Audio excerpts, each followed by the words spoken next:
इसके अलावा करूर बैंक की बात करें तो इसमें एक हैवी वॉल्यूम्स के साथ यहाँ पर बाइंग देखने को मिल रही है। अभी भी अगर हम देखें सर 12% से ज्यादा की तेजी देखने को मिल रही है। गौरव जी, क्या किया जाए आगे के लिए? हाँ बिल्कुल, आप डेली टाइम फ्रेम पर देखोगे तो 340 के आसपास का एक स्ट्रॉन्ग ब्रेकआउट जोन है। आज की ही अगर आप बात करें तो एक बड़ा सा ग्रीन कैंडल आपको चार्ट में नजर आएगा। अगर हम्म। ये ब्रेकआउट देखने मिलता है 340 का एंड इसके ऊपर अगर स्टॉक सस्टेन करने में बरकरार रहता है तो एक अपसाइड मोमेंटम आप 380 से लेकर 400 तक का एक अपसाइड मोमेंटम स्टॉक में बिल्कुल एक शॉर्ट टर्म में आने वाले एक 6-7 ट्रेडिंग सेशन में आप बिल्कुल देख सकते हैं।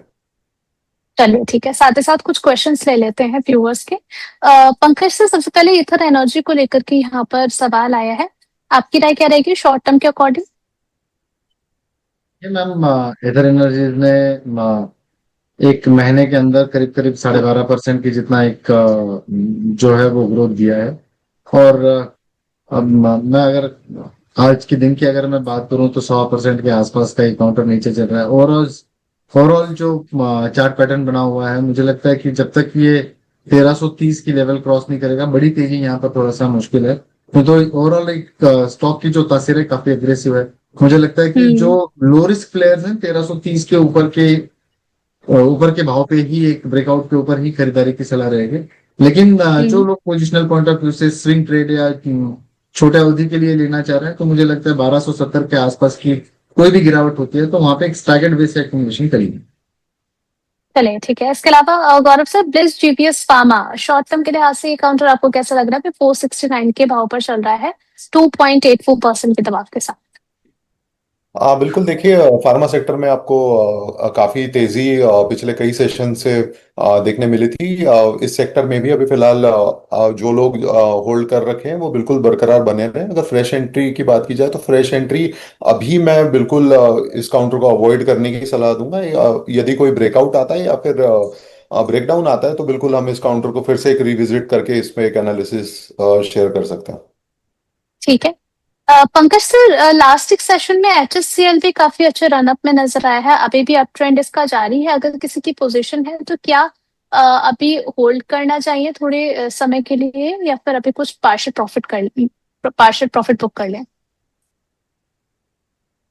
हाँ, आप हिमाद्री स्पेशलिटी केमिकल्स की अगर बात कर रही हैं यहाँ पे तो जी। मुझे लग रहा है कि एक शानदार ब्रेकआउट यहाँ पर विटनेस हुआ है जो कि 790 के ऊपर है। और ये बहुत ही बेहतरीन तरीके से स्टॉक जो है ऊपरी लेवल पर ट्रैवल करते हुए नजर आ रहा है।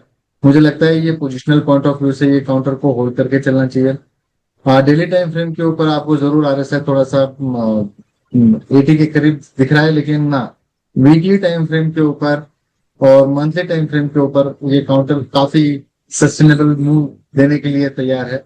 स्टॉप लॉस थोड़ा सा डीप होगा यहाँ पर 760 के आसपास का। ऊपरी लेवल पर जो टारगेट मुझे लग रहा है यहाँ पे 880 तक के टारगेट यहाँ पर विटनेस हो सकते हैं। चलिए ठीक है पंकज सर, एक सवाल और आया है। आपसे समझना चाह रहे हैं एसबीआई फंड्स को लेकर के। आज आईपीओ की लिस्टिंग हुई है, डिसेंट लिस्टिंग हुई 7% के गेन पर। आपका नजरिया क्या है? क्या इनको होल्ड करना चाहिए आगे के लिए? राय रहेगी आपकी? जी, देखिए चार्ज तो ज्यादा है नहीं, लेकिन अब मौका मिला है तो मैं बता ही देता हूँ। देखिए ये पूरे स्पेस के अंदर ये काउंटर को काफी बड़ा लाइमलाइट में रखा गया और हम्म। नाम में ही एसबीआई है वहां पे। देखिए जिस तरीके का इन्होंने रिटर्न्स अभी तक डिलीवर किया है वो इंडस्ट्री में कहीं पे भी मैच होता नहीं है। इतना पुअर इनका परफॉर्मेंस रहा हुआ है। हम्म। और जब इस स्पेस में इस तरीके की बात होती है, क्यों तो इनका जो नेटवर्किंग है रूरल के अंदर काफी बड़ा होता है। और जो ब्रांचेस जो है वो थ्रू आउट, आप कहीं पे भी, आप दिल्ली रहती है, हम पुणे रहते हैं, कहीं पे भी चले जाओ, चप्पे चप्पे पे एसबीआई की बैंक्स और उनके ब्रांचेस जो है वो नजर आते हैं। तो हम्म। उसका एक बहुत बड़ा इम्पैक्ट जो है, साइकोलॉजिकल इम्पैक्ट इन्वेस्टर्स के ऊपर होता है। लेकिन ये डिसेंट लिस्टिंग गेन है, ये मानता नहीं हूँ। जिस हिसाब का रेपुटेशन लेकर ये मार्केट में आए थे उसके हिसाब से ये आईपीओ अभी फेल गया हुआ है। और लॉन्गर रन में भी मुझे लगता है कि अगर आपको एएमसीज ही देखनी है तो प्राइवेट एएमसीज के अंदर आप कुछ अपना रिसर्च लगा सकते हो। मेरी तरफ से अगर एएमसी में अगर रखना है तो ये ऑप्शन मैं चूज नहीं करूंगा मैं। कोई मैं बाइंग और चलिए ठीक सेलिंग की है। रिकमेंडेशन नहीं दे रहा हूँ, बट मैं मेरा अपना ओपिनियन रख रहा हूँ कि मैं अपनी पोजीशन नहीं ले। चलिए ठीक है। अब हमारे व्यूअर ने पंकज सर का और गौरव सर का दोनों का ही नाम मेंशन किया था। एक शॉर्ट व्यू गौरव सर आप भी दे दीजिए।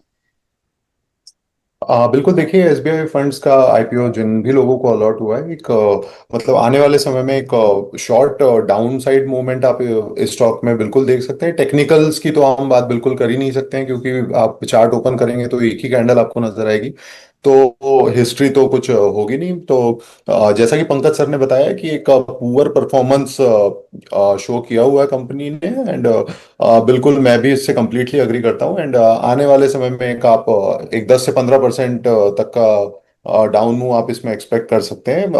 कुछ दिनों बाद जब थोड़ा बहुत एक स्टेबिलिटी नजर आता है, कंपनी रिजल्ट्स शो करते हैं, उसके बाद हम बिल्कुल इस पे एक राय रख सकते हैं।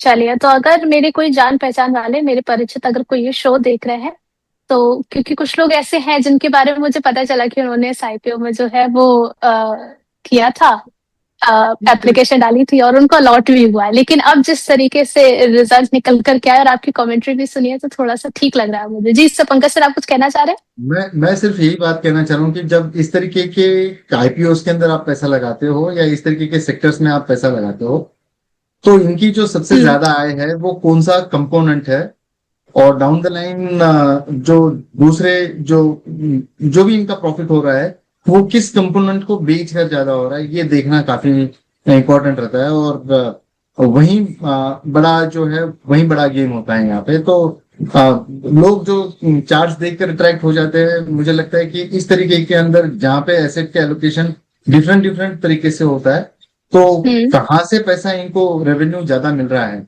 वो देखना काफी इंपॉर्टेंट है। तो मुझे लगता है कि वो सारे पैरामीटर्स में अगर आप दूसरे एमसीज के साथ में कोई भी यू नेम इन्हीं इन्हीं एमसी, उस तबके में हम्म। सबसे नीचे ये एसबीआई दिखेगा मेरे।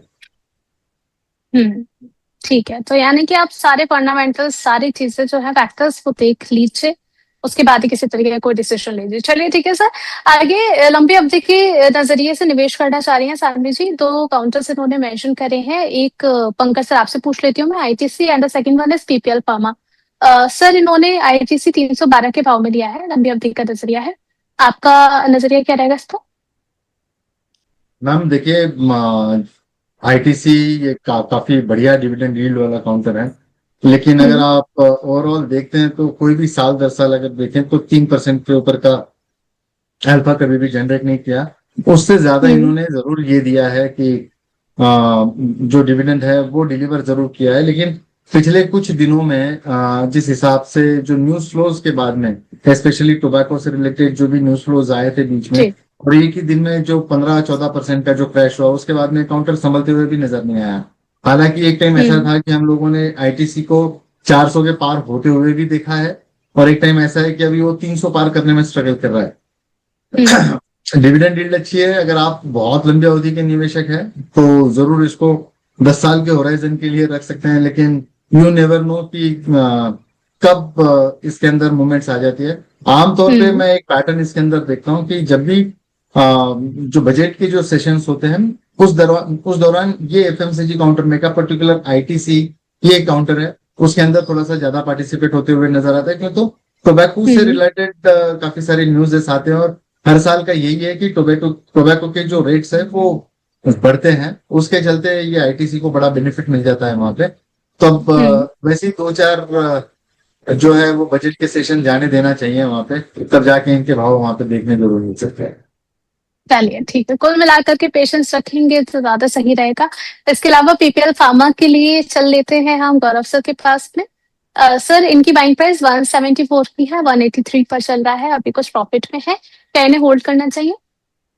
हाँ बिल्कुल, एक बहुत ही शानदार लेवल पर बाइंग पॉइंट है। 174 का एक स्ट्रॉन्ग 20 EMA का सपोर्ट जोन है, वहीं पर बिल्कुल इन्होंने बाय किया हुआ है। अगर मैं फ्रेश बाइंग की भी सलाह देता अगर पिछले कई सेशन में, तो 174 के लेवल्स ही मैं मेंशन करता। और इन्होंने वहीं पर बाय किया हुआ है। ऊपरी लेवल की अगर आप बात करें तो 185 के लेवल के ऊपर एक ब्रेकआउट बिल्कुल नजर आ रहा है, जो कि स्टॉक को ले जाएगा 190 से लेकर 205 तक के लेवल तक। अगर लॉन्ग टर्म की अगर ये निवेशक है तो बिल्कुल आप इसे होल्ड करके चले। अगर आप आने वाले अगर 3-4 साल की बात करें तो बिल्कुल आप 250 से लेकर 300 तक के लेवल इस स्टॉक में बिल्कुल देख सकते हैं। अगर शॉर्ट टर्म का अगर आप एक स्टॉप लॉस मेंटेन करना चाहते हैं तो 174 के नीचे आप 170 से लेकर 172 तक का एक स्टॉप लॉस आप बिल्कुल मेंटेन कर सकते हैं। चलिए ठीक है।